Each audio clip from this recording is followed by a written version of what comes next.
डर के मारे थर थर कांपते हुए एक जज साहब एफआईआर में लिखवाते हैं कि थानाध्यक्ष ने गाली गलौज करते हुए मेरे चैम्बर में घुसकर मारपीट की और अपना रिवॉल्वर निकालकर मेरे ऊपर तान दिया और कहा कि तुम मेरे बॉस को नोटिस देकर कोर्ट बुलाते हो, आज तुम्हें दुनिया से रुखसत ही कर देता हूं। थानाध्यक्ष के साथ साथ एक और एसआई जज साहब के साथ किए गए इस कृत्य में शामिल था। जज साहब बता रहे हैं कि थानाध्यक्ष को कोर्ट में उपस्थित होने का नोटिस दिया गया था, लेकिन वह समय से नहीं पहुंचा और समय खत्म होने के बाद मेरे चैम्बर में घुसकर उसने सबसे पहले तो ऊंची आवाज में बातचीत की और जब हमने इसके लिए टोका तो उसने कहा कि हम इसी अंदाज में बात करते हैं, यही मेरा अंदाज है। अब बिहार के मधुबनी से आ रही यह खबर सुर्खियों में है और पटना उच्च न्यायालय ने इस मामले को स्वतः संज्ञान में लेते हुए इस मामले पर मधुबनी के एसपी से लेकर गृह विभाग के प्रधान सचिव और बिहार पुलिस के डीजीपी को नोटिस जारी कर दिया है। पटना हाईकोर्ट ने कहा है कि वह इस मामले पर सुनवाई करेगी। कुल मिलाकर बिहार में बिहार पुलिस की दादागिरी और जिन पर कानून मनवाने का जिम्मा है उनके खुद कानून तोड़ने का मामला सामने आया है। अब आप सोच सकते हैं कि सुशासन वाली पुलिस जज को ही धमकाने लगेगी, क्योंकि जज द्वारा उनके बॉस को नोटिस जारी कर दिया जाता है। उनके बॉस का मतलब जिले के एसपी साहब से है। पूरी कहानी क्या है और अब तक क्या कुछ हुआ है, इसके बारे में आगे विस्तृत चर्चा करेंगे। अब नमस्कार, मेरा नाम है मोहित कुमार सिंह और आप देख रहे हैं हमारा विशेष कार्यक्रम एक्सप्लेनर। हमारी बच्ची पटना में अकेली रहती है और जॉब भी करती थी, परंतु अभी जॉब छूट गया है और इस बीच उसकी तबीयत जो है बहुत ज़्यादा खराब हो गई। हनुमान ऐप के माध्यम से उसे जानकारी मिली और हमारे आने तक यानी कि ऑपरेशन तक सारा देख रेख हनुमान ऐप के थ्रू हुआ। धन्यवाद हनुमान। पूरी कहानी मधुबनी की है। मधुबनी के झंझारपुर न्यायालय में अपर जिला एवं सत्र न्यायाधीश के पद पर अविनाश कुमार काबिज हैं। उन्होंने जो बताया है उसके अनुसार पिछले मंगलवार को उन्हें एक आवेदन पत्र प्राप्त होता है। उस आवेदन में उषा देवी नाम की एक महिला ने कहा था कि घोघरडीहा के थानाध्यक्ष ने उसके पूरे परिवार को झूठे मुकदमे में फंसा दिया है, जिसमें उसके पति से लेकर वृद्ध सास, ससुर और ननद तक का भी नाम है।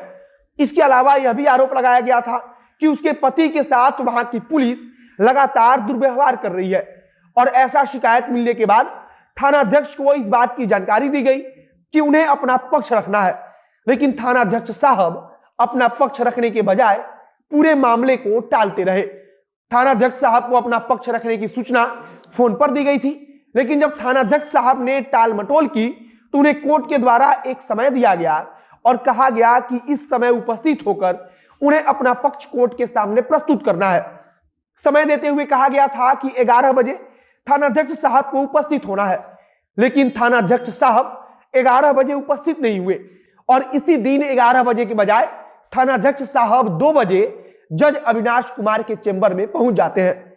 चेंबर में पहुंचकर सबसे पहले तो थानाध्यक्ष साहब ने बदतमीजी से बात की और जब उनको इसके लिए रोका गया तो उन्होंने कहा कि हम ऊंची आवाज में ही बात करते हैं और यही मेरा अंदाज है। इसके बाद से उन्होंने जज के साथ गाली गलौज शुरू की और इसी बीच उन्होंने यह भी कहा कि तुम मेरे बॉस को नोटिस देकर कोर्ट बुलाते हो।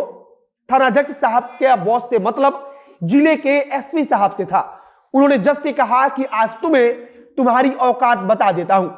जज साहब ने जो बताया है उसके अनुसार यह सब कुछ हो रहा था। इसी बीच एक एसआई जो उनका सहयोगी है वह भी चेंबर में घुस आता है।